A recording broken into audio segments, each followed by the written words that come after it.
Diyos ang lingkod mo, na nagbabalik loob sa iyo. Bagamat di marapat ay dumudulog sa'yo upang makamtan ang awa mo. Ang diwa ko'y naninindig kung malayo sa'yo. Ang puso ko'y namimigati kung mawalay sa'yo. Kailan ko pa kaya matitikman ang awa mo? Kailan tatamuhin ang patawad mo? In the name of the Father, and of the Son, and of the Holy Spirit. Amen. The Lord be with you. And with your spirit. To prepare ourselves to celebrate the sacred mysteries, let us first call to mind our sins and ask the Lord for pardon and mercy.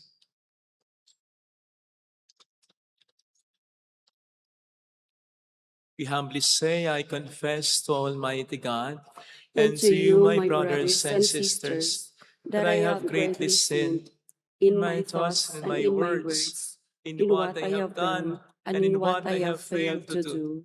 Through my fault, through my most grievous fault.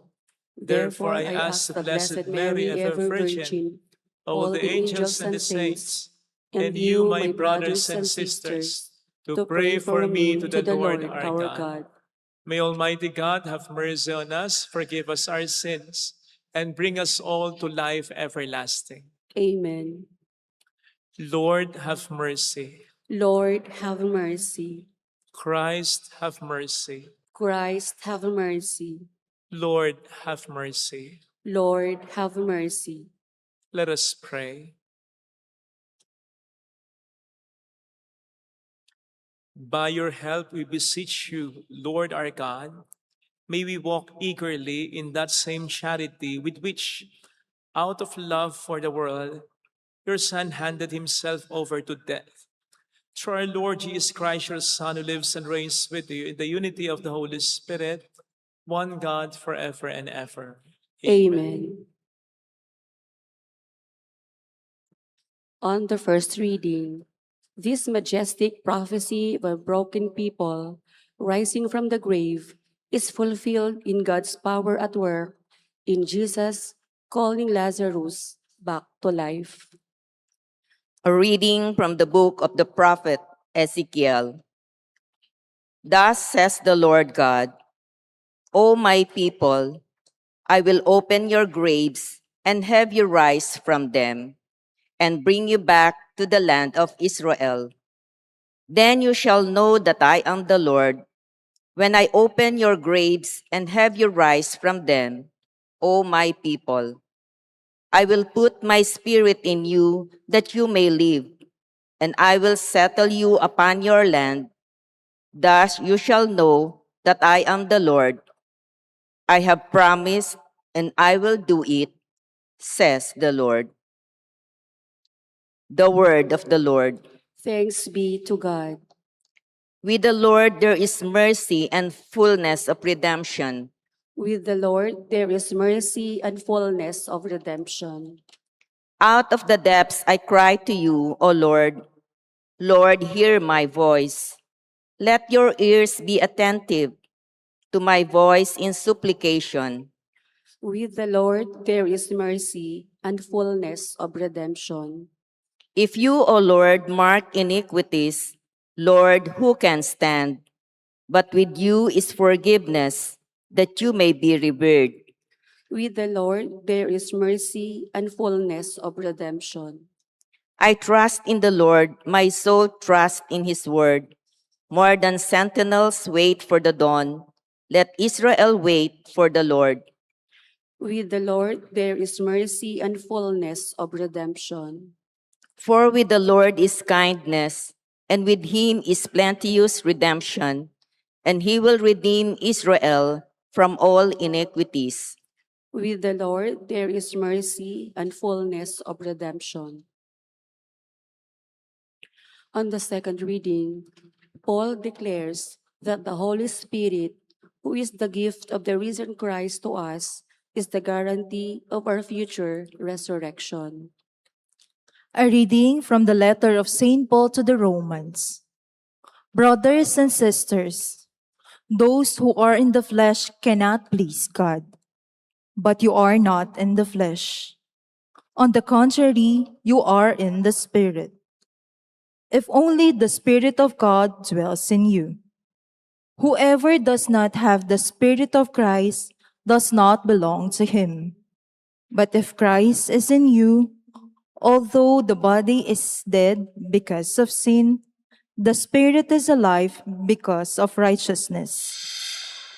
If the Spirit of the one who raised Jesus from the dead dwells in you, the one who raised Christ from the dead will give life to your mortal bodies, also through his Spirit dwelling in you. The word of the Lord. Thanks be to God.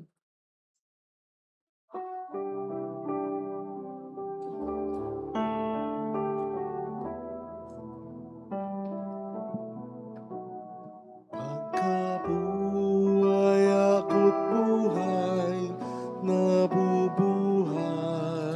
ng sinuman. Ako'y pinananaligan, ay di mapapanaigan ng kamatayan. Kailanman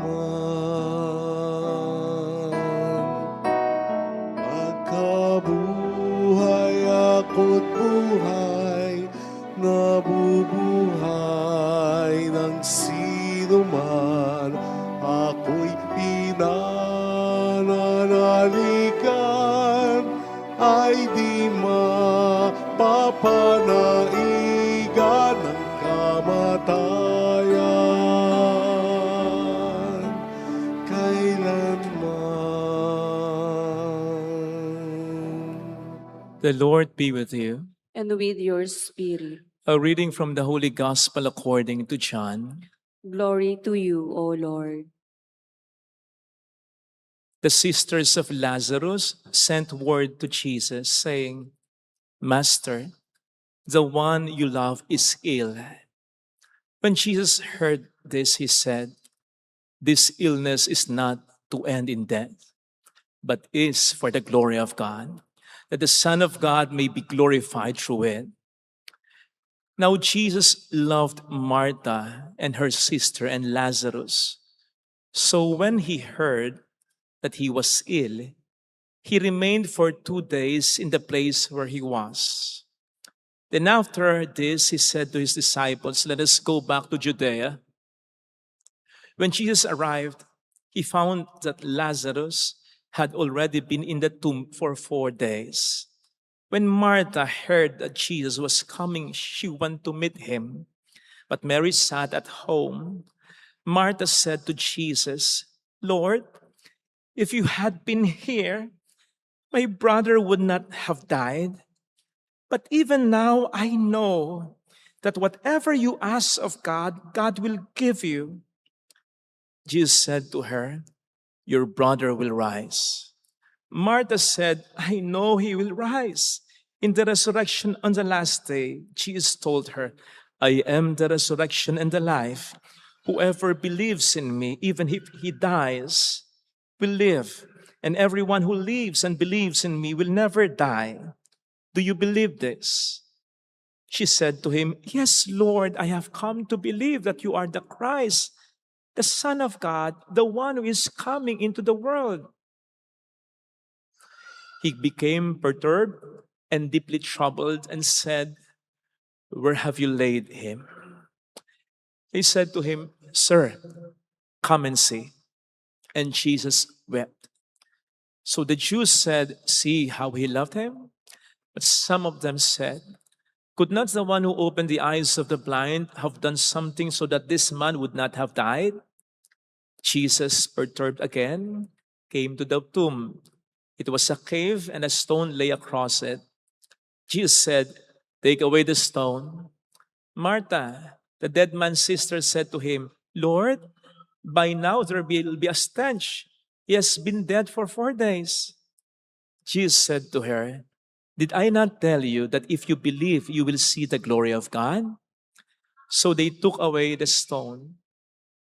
And Jesus raised his eyes and said, "Father, I thank you for hearing me. I know that you always hear me, but because of the crowd here, I have said this, that they may believe that you sent me." And when he had said this, he cried out in a loud voice, "Lazarus, come out!" The dead man came out, tied hand and foot with burial bands, and his face was wrapped in a cloth.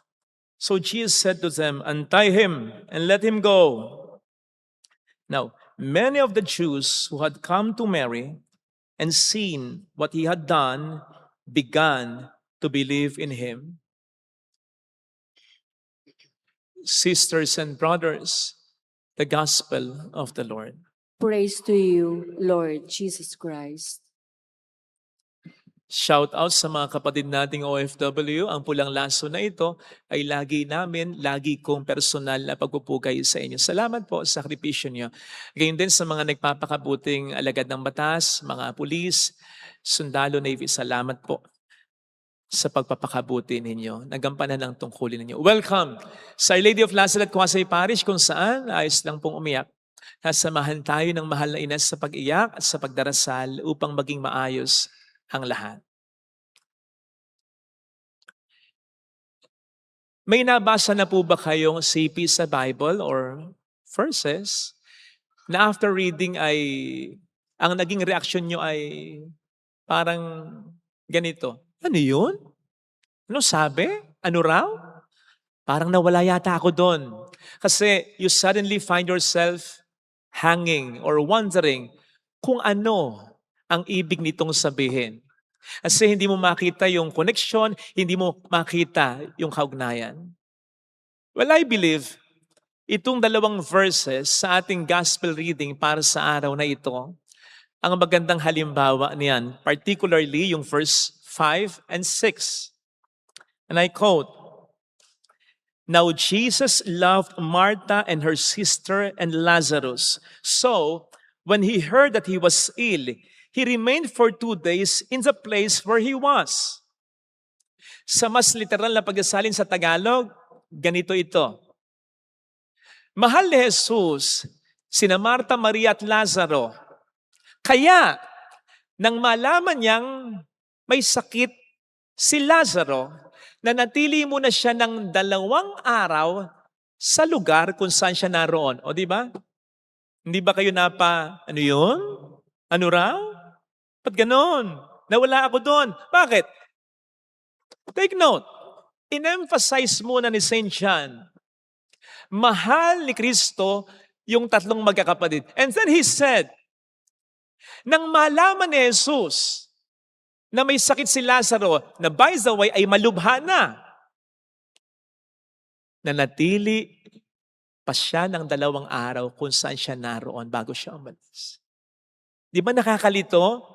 Lalong-lalo na yung word na so, ibig sabihin, therefore, for this reason, thus, hence, yun ang ibig sabihin ng salitang so. Kaya kapag nakakita tayo ng salitang so, ibig sabihin, konektado sa unang pangungusap, yung susunod na karugtong. Sa palagay ba ninyo, magkakonekta ito? Mahal niya ang magkakapatid. Kaya nang malaman niyang may sakit na malubha si Lazaro, nagstay muna siya, pumetex-petex muna siya ng 2 araw bago siya pumunta. Anong connection nun? Di ba mahal niya nga? So dapat pinuntahan niya agad. Para matulungan niya. At si Lazaro ay mapagaling niya. Karanasan lang magsasabi sa atin na sa oras ng ating matinding pangangailangan, Napakahalaga ng presensya ng mga taong sa atin ay mahalaga. Kamag-anak, kapamilya, kaibigan. Diba? Lalong-lalo na kung alam natin na makatutulong yung mga yan. Alam po ninyo yung expression na, I will be with you in spirit. Masarap pakinggan yan. Lalong-lalo na kung they mean it naman. Pero the most, para lamang yan sa mga magagandang okasyon. Masasayang okasyon, graduation, birthday, reunion. Hindi makararating dahil sa matinding rason. Pasensya na ha. Pero nandyan naman ako sa diwa, sa espiritu. I will be with you in spirit. Sarap pakinggan. Lalong-lalo na kung may matinding dahilan at they mean it naman. Pero sa oras ng iyong matinding pangangailangan, lalong-lalo na sa mga taong iyong inaasahan, sa palagay mo, masarap pakinggan yan? Sa palagay mo, magandang ma-receive bilang text message yan? I will be with you in spirit. Nakababayad ba ng kuryente yan? Nakababayad ba ng utang yan? Nayayakap ba yan? I will be with you in spirit na yan? Naiyakan ba yan? Maipagtatanggol ka ba yan? Maipaglalaban ka ba yan? Maaalagaan ka ba yan? Sa'yo na yan? Be with you spirit. Ikaw ang kailangan. Sigurado ko, in spirit, Jesus was with Mary, Joseph. Pati na si Jose, natamay na. In spirit, Jesus was with Mary, Martha, and Lazarus. Sigurado ko doon. Sigurado ko, naiisip ni Jesus ang magkakapatid habang siya'y nananatili ng 2 days pa sa kinaroroonan niya. So, Jesus was with them in spirit. Pero yun ba ang kailangan nila? Lalong-lalo na alam nila si Kristo na kapag papagaling ng may sakit. Minsan nga kahit hindi hinihingi yung tulong na nagkukusa siya, sila pa ba itong humihingi ng tulong na kaibigan pa niya? Sila pa ba ang hindi mag-expect sa kanya? Close sila. Pero parang hindi yun ang naramdaman nila, lalong-lalo na ni Martha. No wonder, pagdating ni Jesus, sinalubong agad niya. Anong sabi niya? Panginoon, kung nandito ka, hindi mamamatay ang kapatid ko. Isipin nga ninyo, may papanumbat, di ba? Kung ngayon yan, ganito yan. Panginoon, ito po yung autopsy report ng kapatid ko. Pasahin niyo. Makikita po niyo dyan yung dahilan kung bakit namatay siya. Cause of death, hindi aksidente. Hindi bangungot, hindi siya pinatay. Hindi kahit anong sakit ang cause of death. You were not present. Namatay siya dahil wala ka. Pero tingnan po ninyo, yung reaksyon ni Jesus. Nagalit ba siya? Sinabi ba niya, hello? Tinawag mo pa akong Panginoon, susumbatan mo ako ng ganyan? Sa harapan talaga ng maraming tao? Hindi. Jesus just took it. Ito'y para sabihin sa atin, God is big enough to handle, to take our emotions. Kaya nga may salmo di ba? May salmong tugunan. Kung babasahin po niyo yung mga salmo, marami sa mga psalms ay nagpapakita ng mga wrong emotions. Galit, hinanakit. Why have you forsaken me? Hanggang kailan mo ako titiisin? Natutulog ka ba? Gumising ka na. Ay, yun ang sinasabi ng salmo sa Diyos. Ilalagay ba ng Diyos yan? Kung hindi okay sa Kanya yan? Inspired niya ang banal na kasulatan. Ibig sabihin, okay lang sa Kanyang magtampo ka. Okay lang sa Kanyang magalit ka. Okay lang din sa Kanyang questionin mo siya. Pero, wag na wag kang mawawalan ng pananampalataya sa Kanya. Okay lang sa kanyang magalit ka, magtampo ka, questionin mo siya, pero wag na wag kang mawawalan ng pananampalataya sa kanya.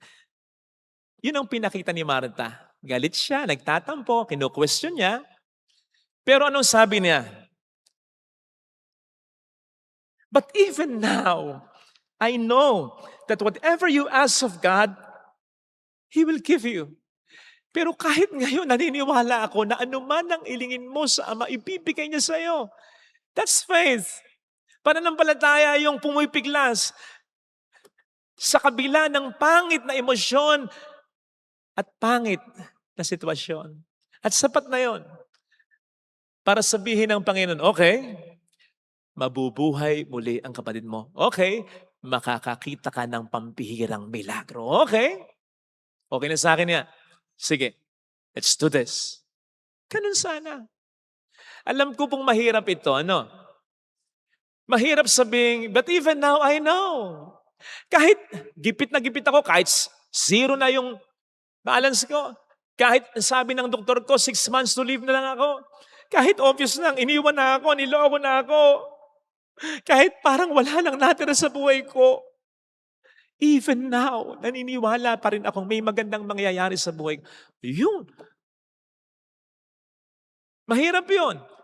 Pero at times gusto ng Panginoon yung ganong sitwasyon para mas mapatunayan niya ang kadakilaan sa iyo.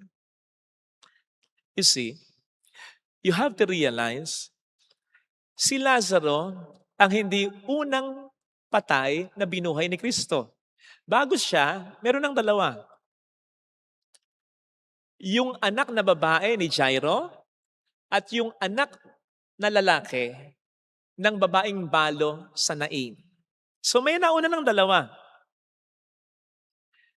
Kaya lang ang difference nila kay Lazaro, they were immediately raised by Jesus from the dead after their death.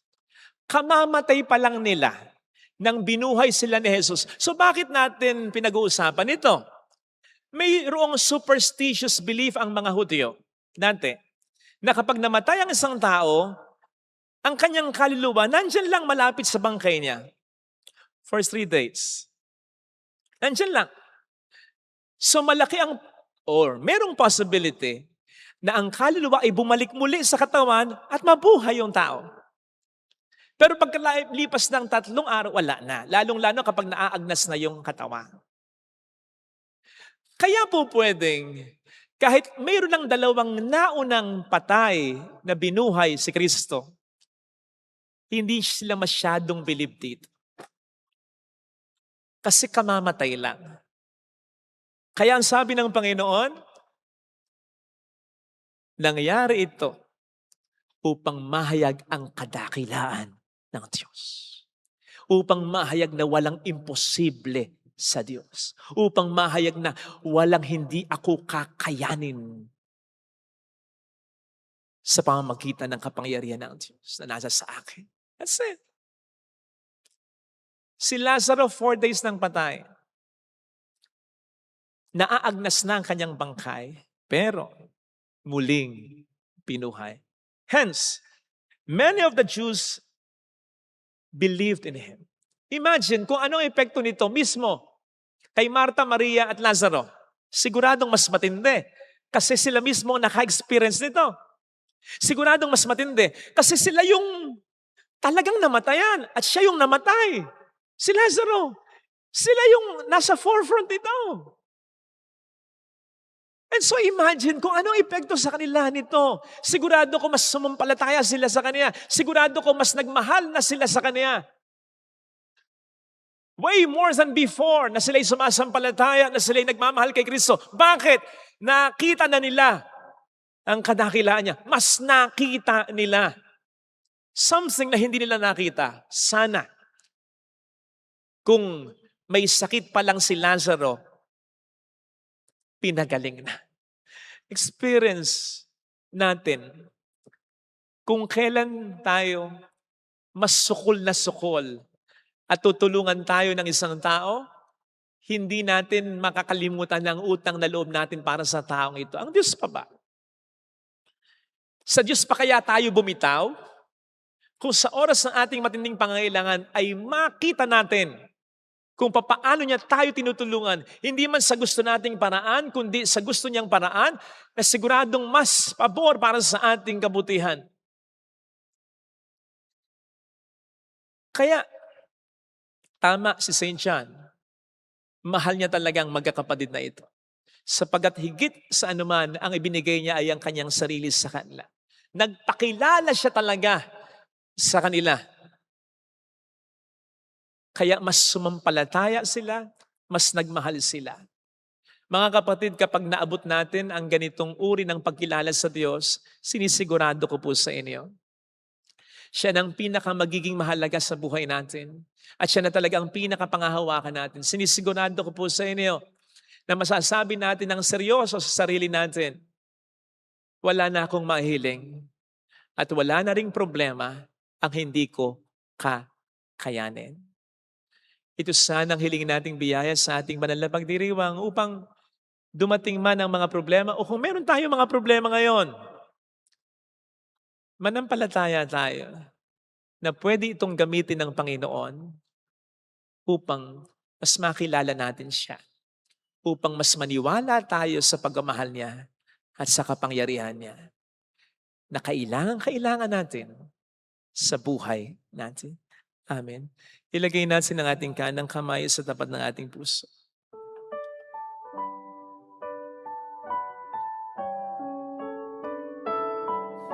Awitin natin. Alam kong may magagawa ang Diyos.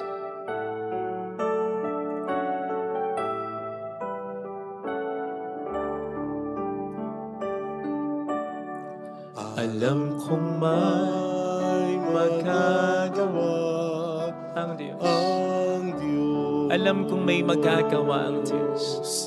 Alam kong may magagawa Makapangyarihan siya. ang Diyos. Kung ako'y magtatapat, Kung ako'y magtatapat sa Kaniya'y maglilingkod, sa Kanya'y maglilingkod, alam kong may magagawa ang Diyos. kung may magagawa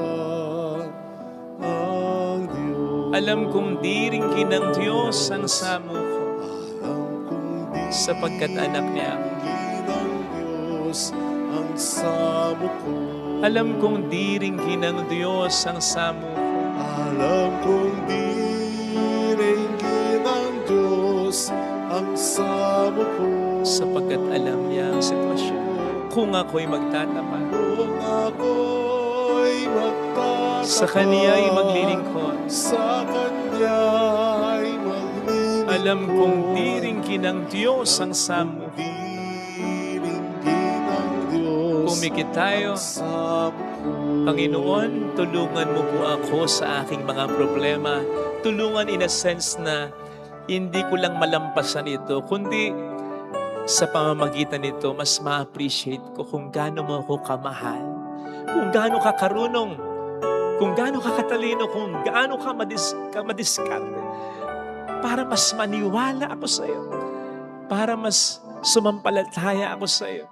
Kasi alam ko hindi lang ito ang mga problemang darating sa buhay ko. Maigin na ngayon pa lang, mas sampalatayanan na kita sa kung sino kang talaga. Ikaw ay Diyos, hindi lang kapag ang mga bagay na naranasan ko ay maganda. Ikaw ay Diyos kahit nasa gitna ng aking mga problema. Mayroong magandang mangyayari sa'yo. Mas magiging marami ang blessings mo kung makikita mo ang Panginoon hindi lang sa mga bagay na kaaya-aya. Kung makikita mo rin kumikilos siya kahit sa iyong mga mabibigat na mga problema, mayroong magandang mangyayari sa iyo.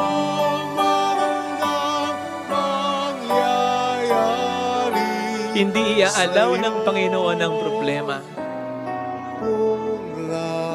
kung hindi ito kapupulutan ng maganda. Papuri sa Ama, glory to the Father, and to the Son, and to the Holy Spirit. As it was in the beginning, is now, and ever shall be, world without end. Amen. I believe in God, the Father Almighty, creator. Creator of heaven and earth, and in Jesus Christ, his only Son, our Lord, who was conceived by the Holy Spirit, born of the Virgin Mary, suffered under Pontius Pilate, was crucified, died, and was buried. He descended into hell. On the third day, he rose again from the dead. He ascended into heaven, and is seated at the right hand of God, the Father Almighty. From there he will come to judge the living and the dead. I believe in the Holy Spirit, the Holy Catholic Church, the communion of saints, the forgiveness of sins, the resurrection of the body, and life everlasting.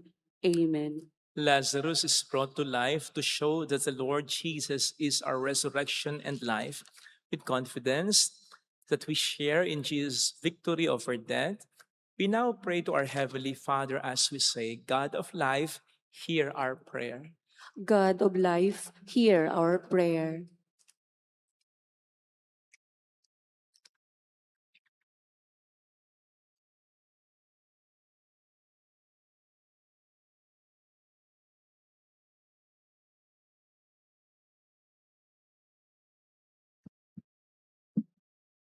May your church and her leaders hold on to your promise of resurrection in prayer, service to each other, and in trials and tribulations of all God's people. We pray. God of life, hear our prayer. May hope in the resurrection and future life inspire those who govern to reject corruption and abuse to power and embrace humility and faithful service to their countrymen. We pray. God of life, hear our prayer. May the Lord comfort those who attend to the sick members of their family and those who, like Martha and Mary, mourn the passing of their loved ones. We pray. God of life, hear our prayer. May the victory of Christ over sins and death convince us nothing can separate us from the love of God in Jesus our Lord. We pray.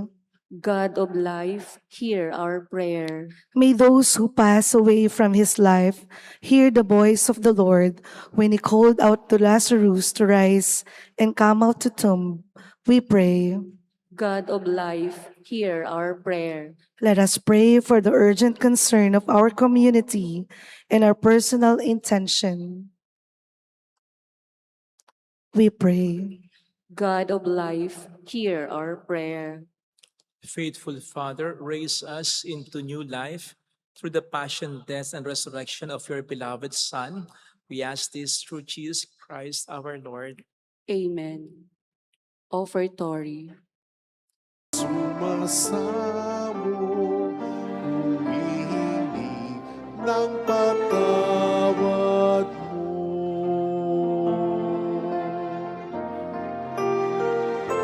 Sa gitna ng kahirapan, ang nadama ko ay alim, pagkat buhay ang natamo sa pangako mo sa akin. Sa'yo,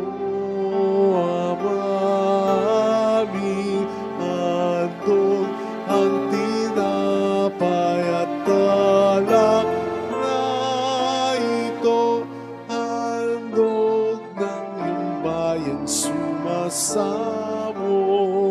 humihingi ng patawad mo.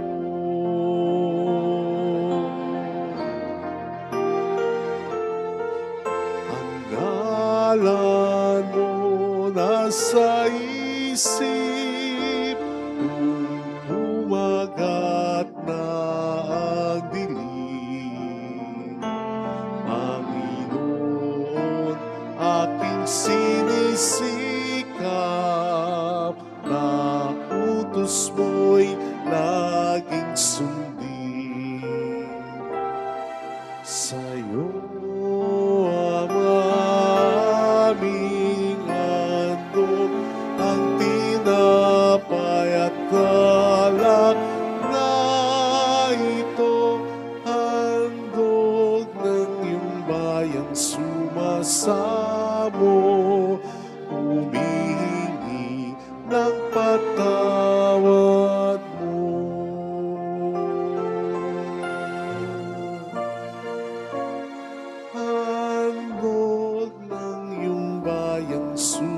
mo, humihingi ng patawad mo.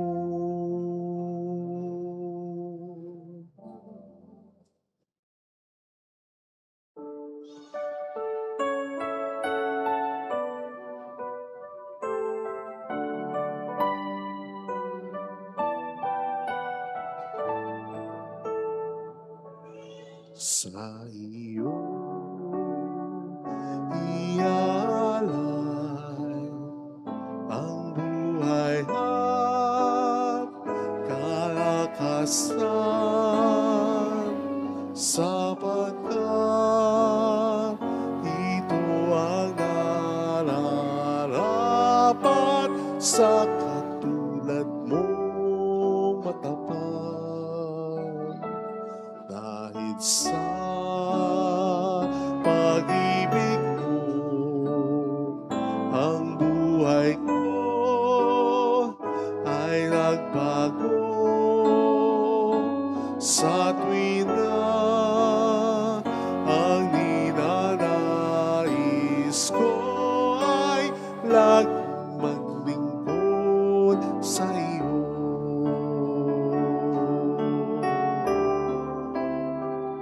Sumasamba, sumasamo, maghandog sa ngalan mo, pagkat sa'yo ay nadama ang pagmamahal ng Ama. Sumasamba, sumasamo, naghandog sa ngalan mo, pagkat sa'yo ay nadama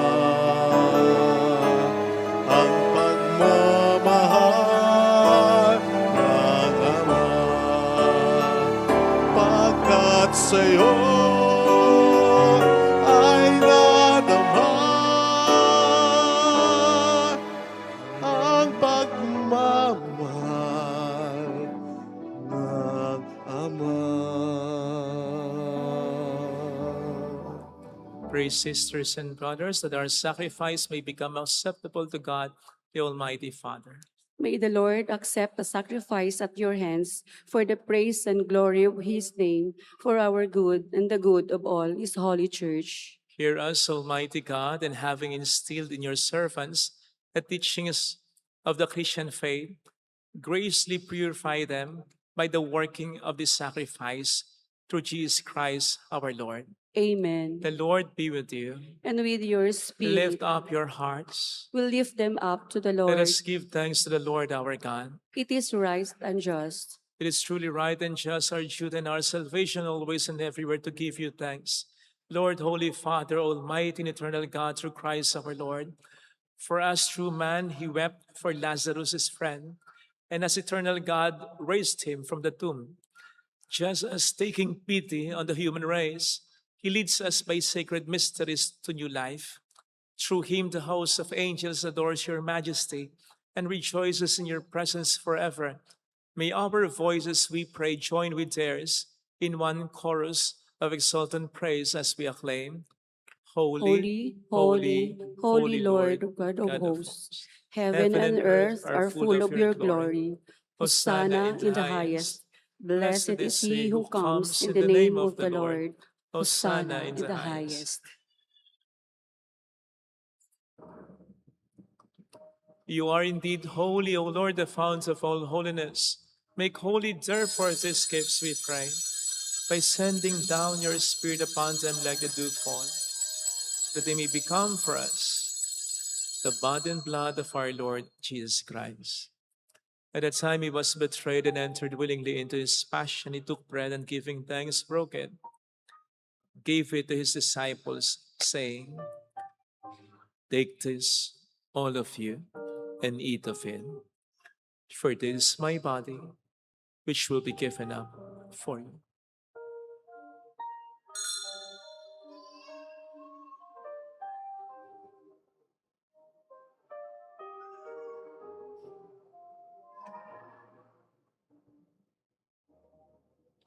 In a similar way, when supper was ended, he took the chalice and once more giving thanks, gave it to his disciples, saying, "Take this, all of you, and drink from it.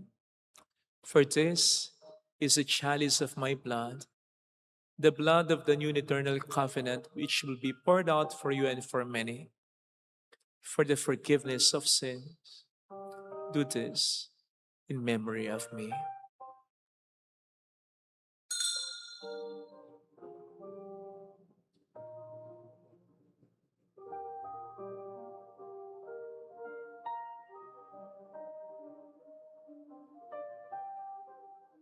Let us proclaim the mystery of our faith.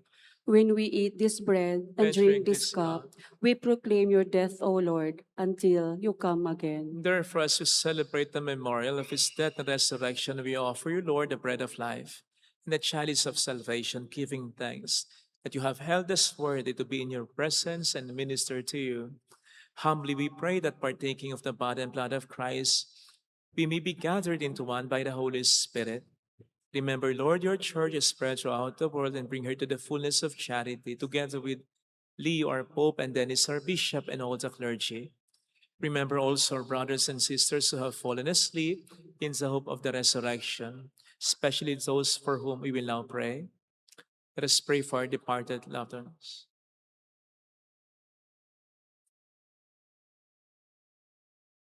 And all who have died in your mercy, welcome them into the light of your face. Have mercy on us all, we pray, that with the Blessed Virgin Mary, Our Lady of Lazaret, Mother of God, Saint Joseph, her most chaste spouse, with all the blessed apostles and saints who have pleased you throughout the ages, we may merit to become co-heirs to eternal life and may praise and glorify you through your Son, Jesus Christ.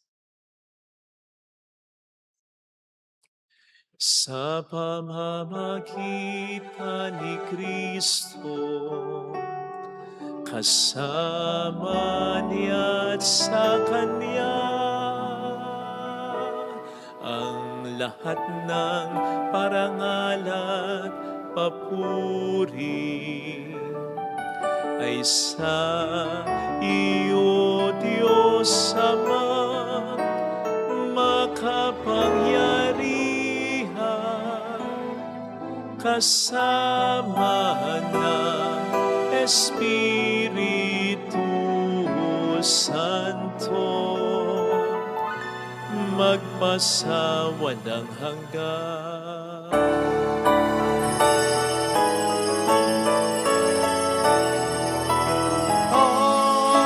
Amen.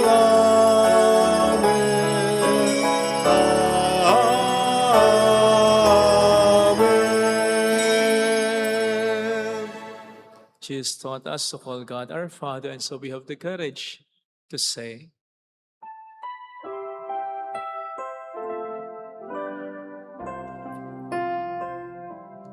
Our Father, who art in heaven,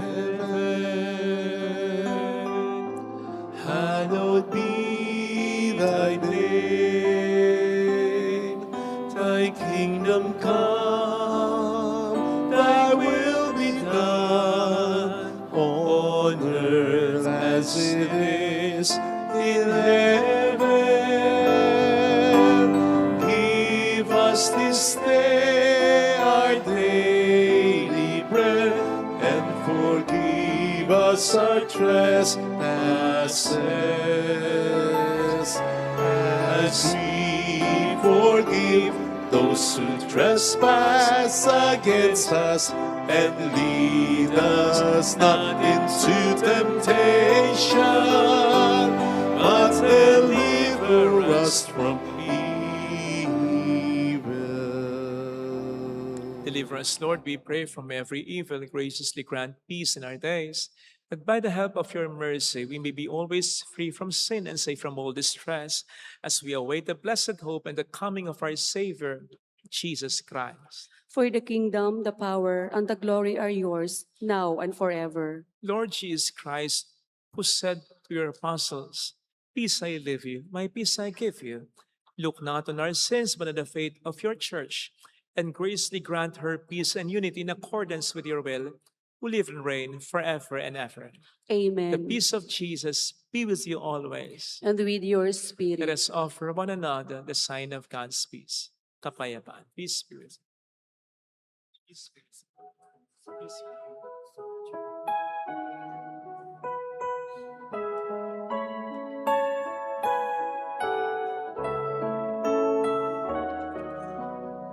Lamb of God, you take away the sins of the world. Have mercy, have mercy on us.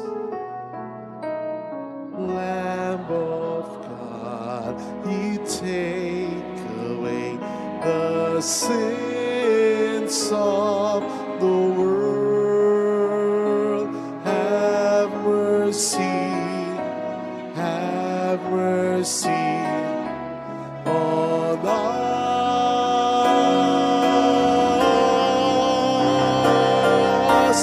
Lamb of God, you take away the sins of the world.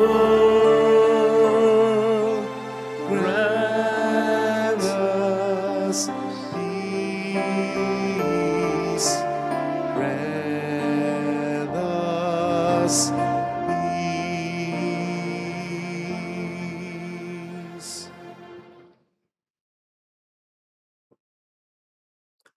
Behold, Jesus, the Lamb of God who takes away the sins of the world. Happy are those invited to receive him. Lord, I am not worthy that you should enter under my roof, but only say the word, and my soul shall be healed.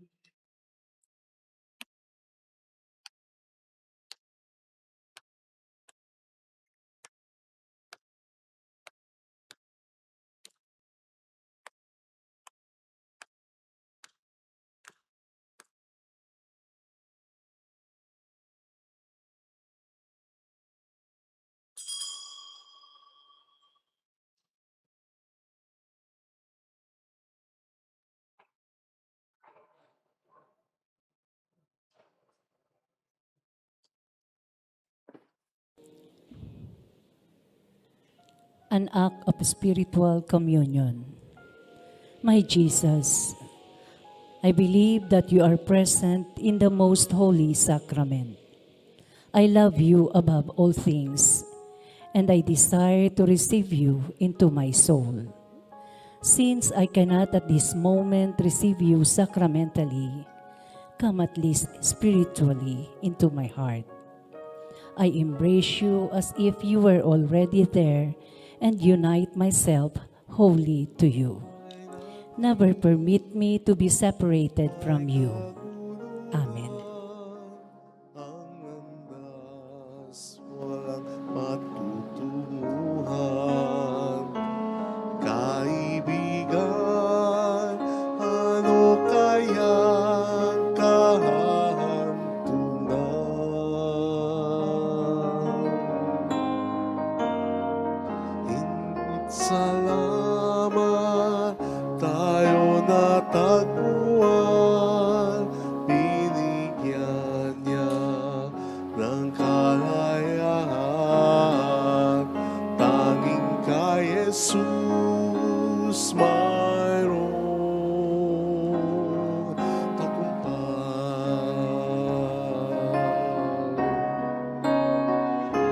Siyang ating patnubay, siyang ating gabay, siya sa ating nagbigay buhay.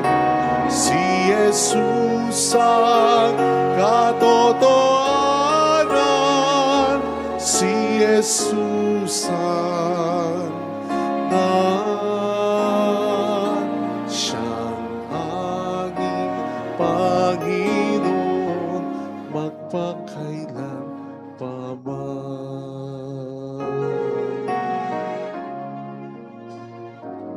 At ngayon sa ating buhay, sa tuwinay, siya'y nagbabantay. Ang pag-ibig niya'y tunay na walang kapantay.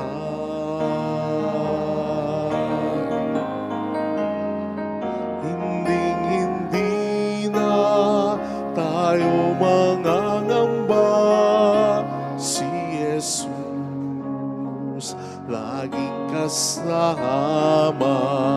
Siya ay atin at tayo'y sa Kanya.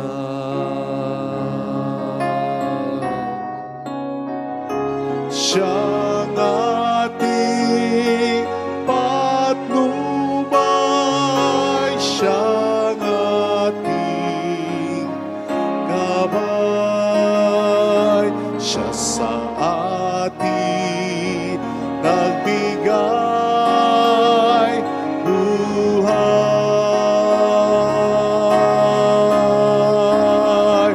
Si Jesus ang katotohanan, si Jesus ang daan, siyang ating Panginoon magpakailan paman.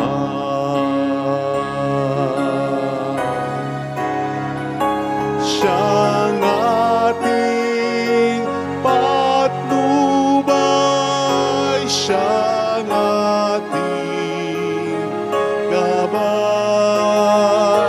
siya sa ating nagbigay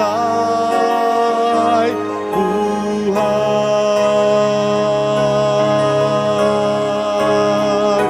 Si Jesus ang katotohanan, si Jesus ang daan, siyang ating Panginoon magpakailan paman.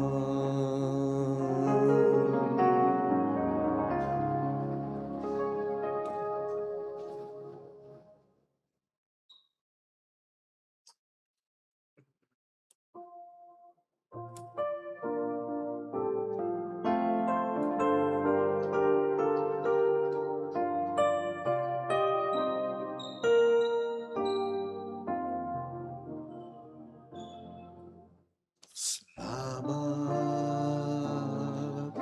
sa'yo, aking Ama. Salamat sa iyong mga likha. Salamat sa liwanag ng araw at buwan. Salamat sa'yo, Diyos. Salamat sa bugtong mong anak. Salamat sa iyong pagliligtas. Salamat sa buhay na walang hanggan. Salamat, salamat sa iyo. Walang hanggang pasasalamat sa iyo'y aming sasabitin. Maging sa uling sandali ng aming buhay, pasasalamat sa iyo'y walang hanggan. Walang hanggang pasasalamat at sa iyo'y aming sasabitin. Maging sa uling sandali ng aming buhay, pasasalamat sa iyo'y, pasasalamat sa iyo'y, pasasalamat sa iyo'y walang hanggan.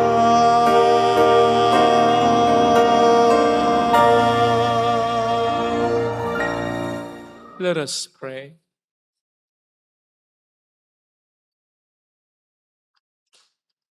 We pray, Almighty God, that we may always be counted among the members of Christ,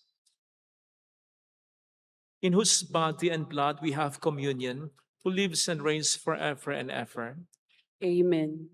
Holy God, Holy Mighty One, Holy Immortal One. Have mercy on us and on the whole world. Holy God, Holy Mighty One, Holy Immortal One. Have mercy on us and on the whole world. Holy God, Holy Mighty One, Holy Immortal One. Have mercy on us and on the whole world. Jesus, King of Mercy. We trust in you. Alalahanin. Lahanin, o mahal na Birhen ng Lasalet, Ina ng pag-asa, ikaw ang nagpaalala sa aming magbalik loob sa Ama. Ito ang nagpapatunay na ang kagandahang loob mo'y nanatiling busilak. Sa pag-aaruga mo sa amin, tungkulin mo'y tinupad. Sa paanan ni Kristo'y itinuring mo kaming mga tunay mong anak. Kaya ninais mong isa'y huwag mapahamak. Maging sa iyong walang tigil na pananalangin, pati luhay pumatak. Huwag namang mawala ng saysay ang iyong paghihirap. Hiling nawa namin sa iyo, o aming inang liyag, na matapos ang pakikibaka namin sa mundong ito, at sa pananatili naming tapat kay Kristo, sa kapurihan mo'y makibahagi kaming ganap, upang kung nasaan ka ngayon ay mabaron din kaming lahat, at ang pagganapan ng kaluwalhatian ng Diyos Amay, tuluyang matupad, siya nawa. Mahal na Birhen ng Lasalet, tagapagkasundo ng mga makasalanan. Ipanalangin mong walang patid kaming mga dumudulog sa iyo. Marami pong salamat sa inyong pakikisa sa mga tulong na binibigay po ninyo. Nagiging dahilan para marami din tayong matulungan. Marami pong salamat sa inyong tiwala. Wala muna pong papalakpak, lalo na ngayong Lent at hanggang sa Holy Week. Salamat po. The Lord be with you. And with your And may spirit. Almighty God bless you and our loved ones in the name of the Father and of the Son and of the Holy Spirit. The Amen. Mass is offered. Go in the peace and love of Jesus Christ. Thanks be to God.